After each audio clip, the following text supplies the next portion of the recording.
अच्छा जी, इस वक्त मैं मौला अली कदमगाह पे मौजूद थी और यहाँ पे बहुत सारे पीछे भी लोग इस आ रहे हैं, तहरीन आ रहे हैं और बहुत अरसे बाद आना हुआ है। और मेरा भाई यहाँ पे जो बहुत प्यारा सा भाई अली कंबर लेना ज़रूर है क्योंकि कंबर अली कामरान भाई का भाई। हाँ, कामरान भाई का छोटा भाई। देखो भाई कहेगा मुझे नहीं पता ये दुनिया में कब आया।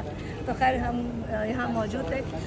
8 साल पहले आए थे जब मैंने प्रोग्राम पर्दाफाश करती थी, उस हवाले से प्रोग्राम करने आई थी। और हाँ 7 साल पहले जब हमने पहला प्रोग्राम यहाँ पे किया था और पहली तारीख को अलम कुशाई थी तब आए थे हम लोग। और इसके बाद आगे चलते हैं। बहुत ही खूबसूरत सा जो व्यू है वो आपको मैं दिखा रही हूँ। शॉप के बने हुए शुक्र है इतना रश नहीं है, वरना यहाँ पे बहुत रश होता है, जगह नहीं होती। पैराडाइज का सबसे स्पेशल चीज़ यहाँ पे जो अलम होता है वो हज़ारों लोग जो खींचते हैं, ये है बड़ा अलम है।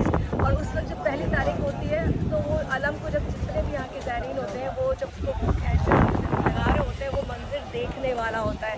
और इस वक्त यहाँ उस वक्त यहाँ पैर रखने की जगह नहीं होती। खैर हैदराबाद में मौजूद है, छोटा सा एक मेरा ट्रिप था, एक छोटी सी एक वीडियो।